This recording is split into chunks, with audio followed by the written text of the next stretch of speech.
In the past week, a lot of attention in the media has been focused on Mayor Rob Ford of Toronto. And without making judgments about either side related to this, what we can see is that an individual and those around them can look at the very same circumstances and see very different things. Perhaps on one side a villain and on the other a hero. It all depends on who is telling the story. Many years ago, American author Mary McCarthy wrote about how we are the heroes of our own story. And she wrote, as we get older, we create a narrative, a story that we tell ourselves about the significant events that happen to us as we experience the inevitable ups and downs that accompany our strivings to fulfill our wishes and our desires to make a good life for ourselves. We are the heroes of the stories that we create. The achievements, they're the result of our efforts. But when we fail, we say, they did this to me.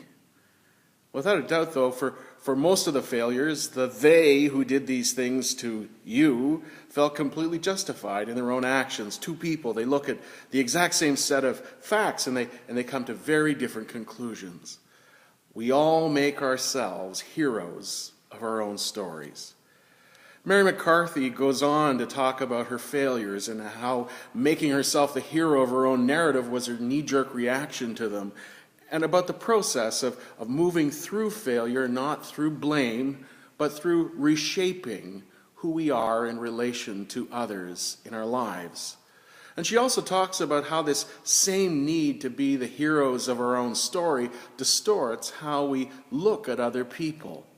In order to defend our own lifestyle and attitudes and achievements, another person whose lifestyle, attitudes, and achievements might diminish or make us question our own must be put down as a way to preserve our own status.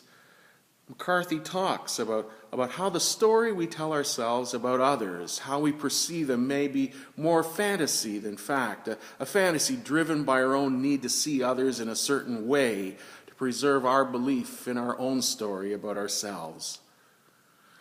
I am sure that Christian people can move past this need as we place another hero, the Christ, at the center of our narrative. And that changes how we see ourselves and everyone else too. In Philippians 2, Paul writes, "If then there is any encouragement in Christ, any consolation from love, any sharing in the Spirit, any compassion and sympathy, make my joy complete. Be of the same mind, having the same love, being in full accord and of one mind.